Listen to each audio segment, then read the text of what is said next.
Hello everybody. In today's lecture on the artificial neural networks, we are going to learn about backpropagation learning. So backpropagation learning is one of the very important algorithms which is used in artificial neural networks. It is normally used as a training algorithm in feed-forward networks, which is carried out in two phases. First is the forward pass or the phase with the forward pass where we apply the inputs to the input layer, and that is input is propagated from input layer towards the output layer through the hidden layer units, and output is computed. Once we have the output is then compared with the desired or the target output, error is computed, and in the second phase of the backward pass, this error is uh, traversed from output towards the input layer units so as to adjust the weights such that this error is eventually reduced. So it is based on the gradient descent algorithm, and this is actually used in the feed pivot forward networks with at least one hidden layer unit. Okay, so we can have any number of hidden layers, but at least one hidden layer is required for use of backpropagation. So before we start with the backpropagation, let's have a quick recap of what is the gradient descent. You've already covered gradient descent in the previous lecture, but I'll just take a recap of that. So this is my cost function, which is the error function derived from the mean squared error. Okay, and this is W with respect, that is the weight of the interconnections. Okay, so I have made by error cost function a function of the weights of the interconnections, and I plot this as a error surface with respect to this weights. Okay, so let there be initial point which can be any random point A or B as shown in this figure. So it can be on the either side. So eventually what is my gradient descent algorithm going to do? My gradient descent algorithm, it is going to change the weights in the direction such that we move towards the point C, which is the minimum energy point or the minimum point for the cost function we are plotted or we are focused. Okay, so this is achieved by finding the differential of this cost function with respect to the parameter, that is weight, and at this minimum point this has to be reduced to 0. So gradient descent, it is used to compute the minimum value of a cost function with respect to a given parameter, and it is carried out till the gradient vanishes, that is till the slope is reduced to 0, and at this point, which is point C in the figure, the differential becomes 0 or too small. So this is how the gradient descent works. So normally the gradient is such that it always leads to increase in the cost of the function, and by algorithm it is going to be in the parameter always change the parameter in the direction opposite to the gradient. So gradient, it increases the cost function, and our adjustment of the parameter, it is opposite to this gradient, that is it is proportional to minus gn, where gn is the gradient or the slope. So it is always trying to reduce the value of this cost function we have plotted. Now with this knowledge, let's start with a backpropagation algorithm. So for that, consider a feed-forward multi-layer perceptron network in which we are having 3 layers. Let the structure be L cross M cross N, where L is the number of neurons in the input layer shown by this blue circles in the figure. Then we have the M neurons in the hidden layer, okay, shown by these yellow circles in the figure. And we have finally the output layer, which is shown in the green circles, having N neurons in the output layer. So I have the inputs which are applied to my input layer units, and the input from this uh, from this input layer units is passed as the input to the hidden layer units, and the output of these hidden layer units is passed as the input to the output layer units, and finally we get our outputs which is computed. So the subscripts I, H and O, they denote the input, hidden and the output neurons. Then we have the weight matrices. The matrix V that denotes the weights on the connections between the input and the hidden layer units. So it is a matrix of L cross M, and we have the associated weights here shown by the matrix V. Then we have that matrix W, which shows the weight on the interconnections between the hidden layer units and the output layer units, and it is of the order M cross N, where M is the number of neurons in the hidden layer and N is the number of neurons in the output layer. So I have 4 matrices involved. I is the matrix of input, V is the matrix of the weights between the input and the hidden layer unit, W is the matrix of weights between the hidden layer and the output layer units, and finally we have a matrix O, which is the matrix of the outputs which have been computed. Okay, so with this knowledge, we start with the backpropagation algorithm. So the first step to the backpropagation algorithm is, okay, we should have the target values also available for all the N neurons in the output layer. So with this knowledge, we start with the backpropagation. So the first step is to compute the input. So for the input layer computation, my input units, they are simply the units which are passing on receiving the inputs and passing on those inputs to my hidden layer. So there is no computation as such. The output of these input layer unit is same as the input which is applied.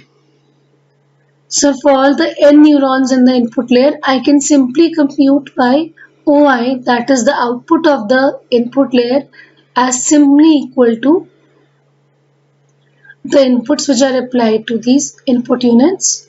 So L input units are there in the input layer. Once I have my OI available, now this OI, which is the output of the input layer, this is given as input to my hidden layer units. So I consider the sigmoidal function as the activation function for my hidden layer units. So for any pth unit, any pth neuron in the hidden layer, the input which it receives is nothing but the weighted sum of all the inputs coming from the L input layer units towards this neuron P in the hidden layer. So this gives me the input, summed input received at this pth unit in the hidden layer, input which is coming to this pth unit of the hidden layer. So P indicates the unit which is there in the hidden layer and H indicates the hidden layer unit. Okay, so I get it by computing the weight of the interconnection which is coming from the first unit at the input layer and the input which is coming from that unit. Okay, that is OI1. Okay, so similarly the weighted sum is all the L inputs in the input layer, they are giving input to this pth unit in the hidden layer, and each of this is associated with the weight which is given by V. Okay, so I compute this as a weighted sum. So this IHP is giving me the input I am receiving for any unit in the hidden layer. So once I am able to calculate it, I will apply the sigmoidal activation function to this weighted sum with my theta considered to be as 0. Okay, so I simply apply the definition of my sigmoidal unit, that is nothing but 1 over 1 plus e raised to power minus x. So x is nothing but the weighted sum. So theta in this case is 0 and this x is the weighted sum, which is what we are getting from here. So once we have computed IHP, I put the value as IHP in this, and what I get is the output of the pth unit in the hidden layer given by O for output, H for hidden, and P for the pth unit in the hidden layer. So with this value, I now go to the next layer. That is, so I already have my output computed for the hidden layer. So this output from the hidden layer, it is going as an input to the output layer unit. So for all the m units in the hidden layer, the output will be computed, which forms a matrix as OH. Okay, so this is for the mth unit, this is for the second unit, this is for the first unit, and so on. Mind it, in this we are eventually taking my theta to be 0. We can take any value, but for our current example we are taking it to be 0. So once we have this matrix available, now I will calculate the input which is going to, the summed input which is going to any qth neuron in the output layer. So any qth neuron in the output layer will receive inputs from how many units? From the m units in the hidden layer. Okay, so that is computed as IOQ. O stands for the output, I stands for the input which is received by the output unit. Which unit? Qth unit. So that is just generalizing. So that is what, how do I get? I get it by multiplying this matrix with the weight matrix W, which is there between the hidden layer units and the output layer units. So for any qth neuron, it is going to receive inputs from the all m units of the hidden layer, and each unit is attached to my this qth neuron by a weighted connection. So that weighted connection is given by this component of the weight matrix W multiplied by the output of the each hidden layer unit, which is being served as the input to the output layer unit. So with this knowledge, I am able to compute what is the input which is coming to my output layer unit. Once I know what is the input I am going to get, I am again going to calculate what is the output of my any output layer unit, assuming a sigmoidal activation function. So it is again calculated as O for output, the second O for again the output layer unit, and which unit? Qth unit. So that is simply applying the definition of sigmoidal unit. So value of x here is nothing but the weighted sum of all the inputs which have been received on the qth unit of the output layer. So with this I am able to get, so for all the n units in the output, I will get a matrix O, which is of the order n cross 1. Okay, and why n? Because n output units are there in the output layer. Okay, so once I have this, I now consider my target or the expected values of the outputs for all the n units in the output layer. Now I compute the error. Again, error would be computed for all the units individually in the output layer. So for the qth unit, my output is taken as a mean squared error, which is given by this. So using the gradient descent method to minimize this error, I calculate this and then I have to back propagate. Okay, so for all the nth patterns, this is going to be averaged over all the values of n, some values of n. So for n patterns, this would be given by 1 over n, and the summed error of mean squared error of all the nth patterns applied. So to understand this, let's see what we are now going to do. So this is what? This green neuron is representing my neuron in the output layer. Let it be the jth unit. So whatever is the input coming from the hidden layer units, and each of this associated with the weight, my weighted sum is given by this Vj. L is for the nth pattern which has been applied. Okay, so I calculated it as the weighted sum. So this is my activation function. So this psi is going to give me my activation function. Phi is going to give my activation function, which is nothing but sigmoidal function.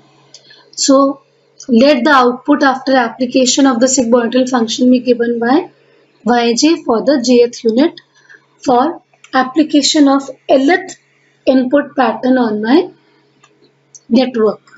Okay. So with this, I use the gradient descent. The weight change, it is going to be proportional to the gradient of the error cost function with respect to the weight of the jth neuron. Okay.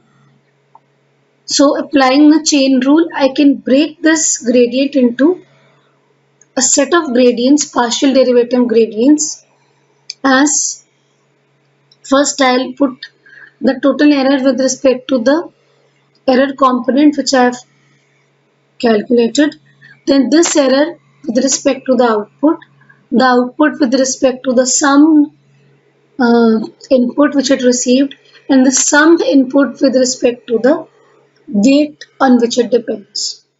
So now we can compute the values of this entire term by computing the value of these individual partial derivatives one at a time. So the value of the first partial derivative, which finds the error cost function with respect to the instantaneous error, that can be found from the equation 2. The partial derivative of instantaneous error of the jth neuron can be found with respect to the actual output value, that is Yj. The partial derivative of the output value Yj can be computed with respect to the some weighted sum of all the inputs coming to the jth neuron, that is Vj. And this Vj value can be, partial derivative can be computed with respect to the sum of the interconnection, or the weights of the interconnection with respect to the weight of the interconnections coming to the jth neuron in question, on which is concerned, on which is required, on which is focus of the weight update. So from all our previous equations, that is equations 1, 2, 3 and 4, we can find the terms. Let's see what these come out to be, how we can solve these. Now from equation 2, I can compute this first term. What is equation 2? Now equation 2, if you go to the previous slide, it is nothing but that gives you the cost function, inner cost function we have computed from the instantaneous error for the jth neuron, where j it extends from 1 to n, that is number of neurons in the output. So this is the squared error. Okay. So if I find the derivative of EL with respect to EJ, so I can clearly, it will be 1 by 2 into 2 into EJ. So 2 cancels out. So this would actually give me with EJ only. So this first partial derivative term is going to give me this error term. Coming to the second partial derivative, that is uh, finding the partial derivative of the instantaneous error with respect to the output of the jth neuron. So I know that the error term, the instantaneous error from the equation 1, it is given out to be the target value of the jth neuron minus the actual value of the jth neuron. So if I put this value of Ej in this partial derivative, obviously Tj is going to be a constant. So this is 0. What I'm left with is partial derivative of yj with respect to yj. So that turns out to be 1. So it gives me the value minus 1. So the second term, it is going to give me the second partial derivative is going to give me the value minus 1. Coming to the third. Now third, it is going to get from the equation 4. The equation 4, what does it say? That by output is nothing but the activation function applied to the weighted sum Vg. So Vj is what? Vj is nothing but it is your weighted sum.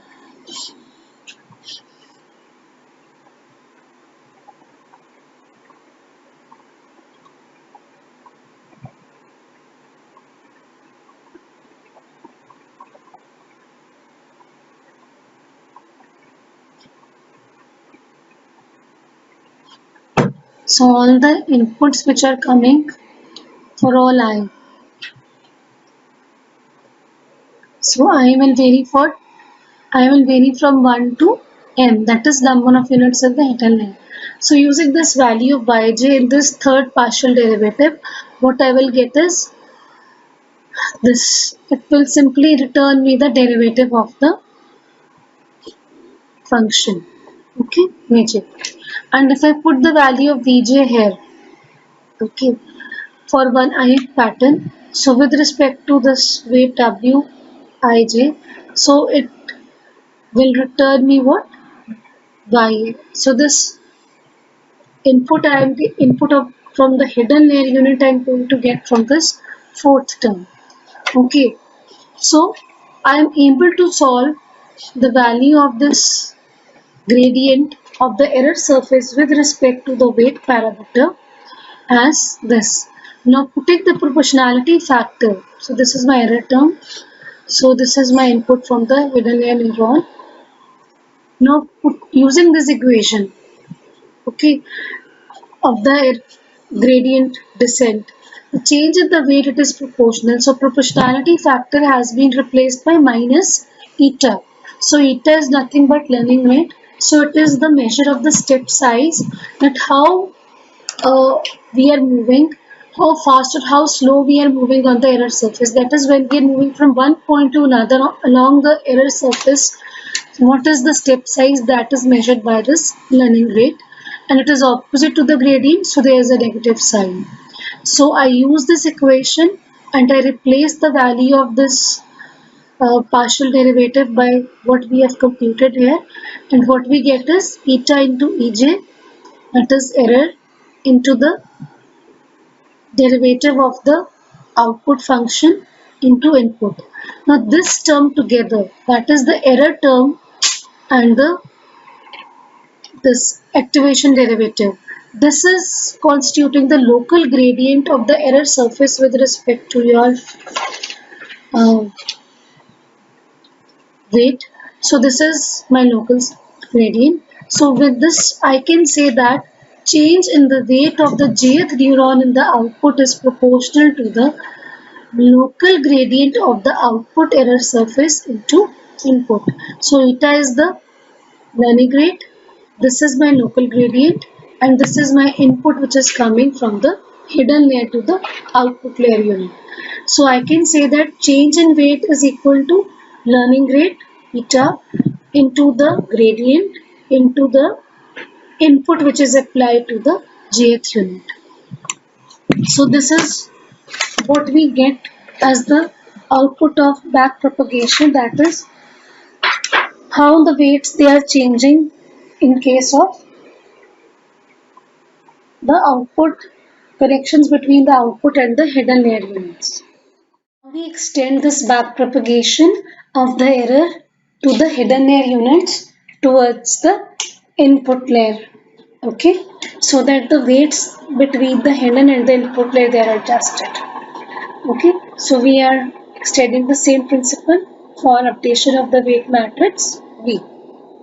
So for that again we consider the same error surface. So error surface it is going to remain the same, but now we are going to differentiate with respect to the weight between the hidden and the input layer unit. So I denoted by a curly V, that is weight on one interconnection. It is denoted by a curly V. I've taken a slightly different notation of V here. Now again I apply the principle of the chain rule to this. So applying the chain rule, this is a bit longer chain. Now in this we easily recognize the first two terms, that is the breakup of the cost function, inner cost function in the terms of or with respect to the instantaneous error with respect to the output of the jth output unit with respect to the input it is receiving from the hidden layer unit.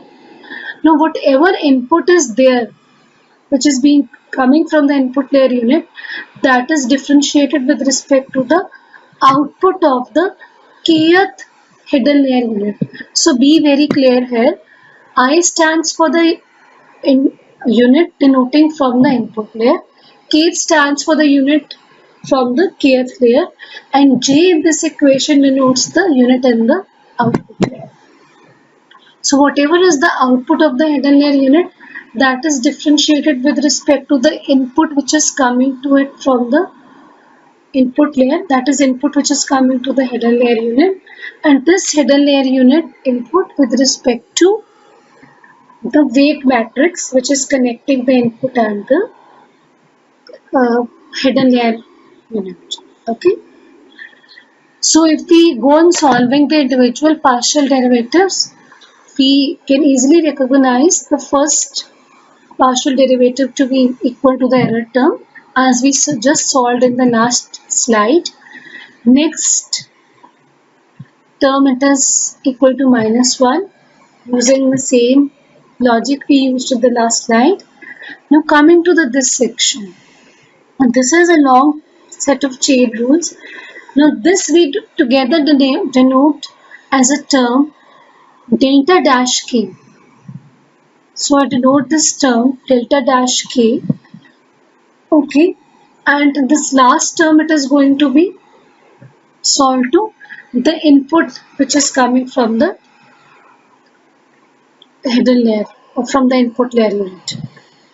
I input, the I it is achieved from this term. How? Because the input which is coming to the hidden layer unit, that is nothing but it is again going to be what? The input, that is now this is denoting the summed input which is coming into the weights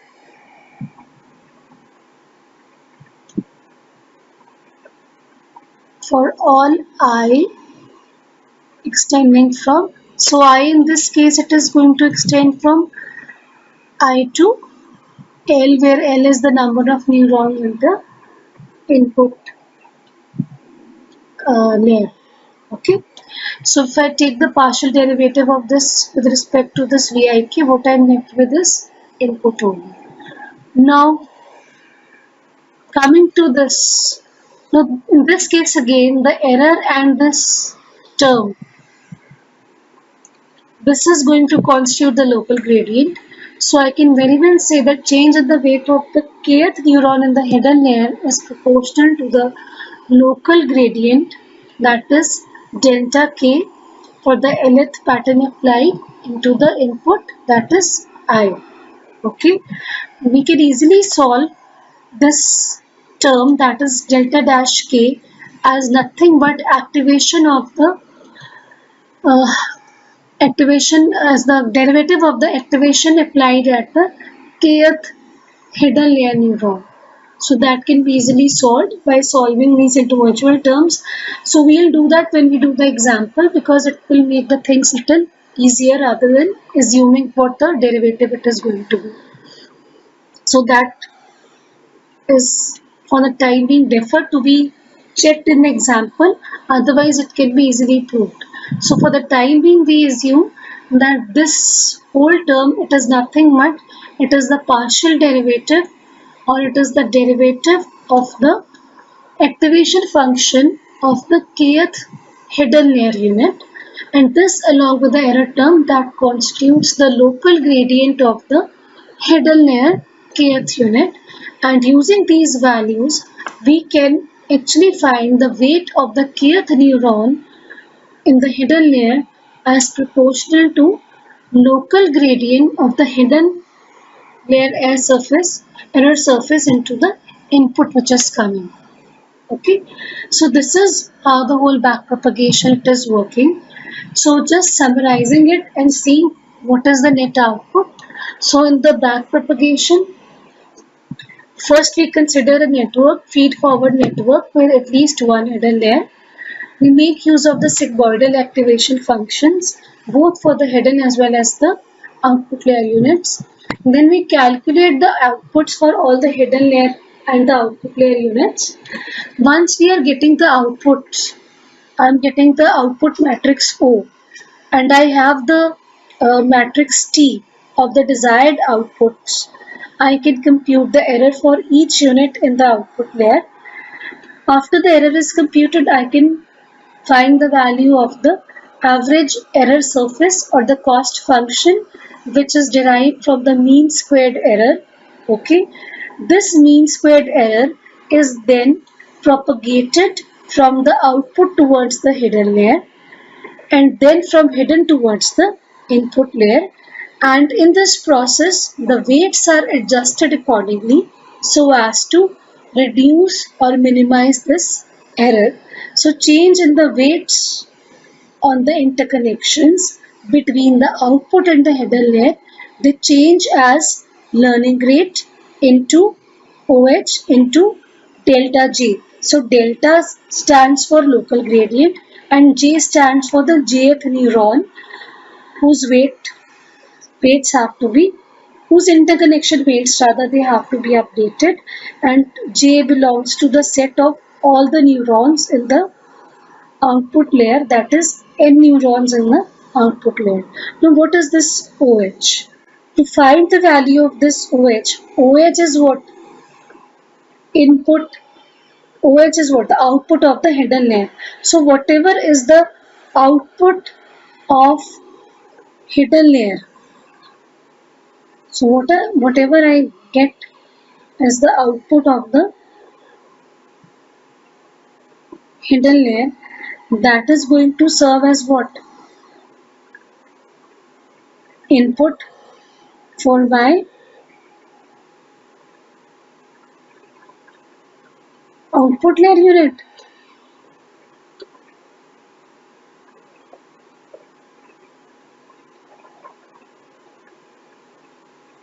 So that is same.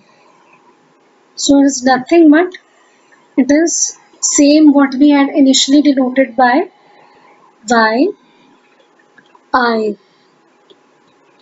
For the weight updation, wij, where I was the input or the hidden layer neuron and j was the output neuron. So to update this weight, I was considering the output of the hidden layer ith unit, which was coming as the input to the jth output unit. Are we getting? So whatever is my, this is my hidden layer and this is my output layer. So I have number of neurons. So this is my output layer to explain. And so I is going to vary for the hidden layer. So whatever is the output I have calculated here, that is going to serve as the input here. So whatever is the output of this hidden, so H stands for hidden, that is going to serve as the input for the output unit O. So H stands for hidden and O stands for. So I hope it is very clear to you what does this imply. So we have simply replaced Yi by OH, that is the output of the hidden layer or input of the output unit. Either ways you can say. Similarly, for the weight matrix between the hidden and the input layer units, delta V, that is change in the weight cell, it depends upon the learning rate, the input which is coming I from the input unit, and the delta J, which is again the local gradient of the hidden layer unit, where J belongs to M, set of M neurons, where M is the number of neurons in the hidden layer. So I think we are very clear with this. So this is how backpropagation works. So to pictorially represent it, I can just show you this diagram. So in the backpropagation, we first apply the training data. On the application of this training data using the weights on these interconnections, so this here it will be V and here it will be W. So weights V and here we have the weight matrix W between the hidden and the output elements. So first, using these initial weight values, which are the random values, we compute the outputs of the hidden layer. These outputs serve as the inputs to the output neuron, and then we finally get the output here, which is nothing but Yj. Once I have Yj, I can compute the error. This error is nothing but target value minus the actual value. Once we have this, we can compute our error cost function, which is nothing but mean squared error.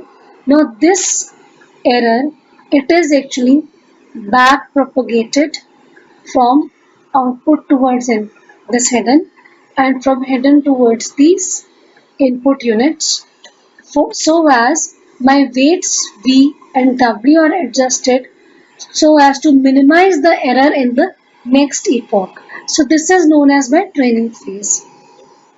Once my training is over, it means my learning, backpropagation learning of my network is over. So once it has learned, then my weights are going to get fixed. So now my weights V and W, they will be fixed.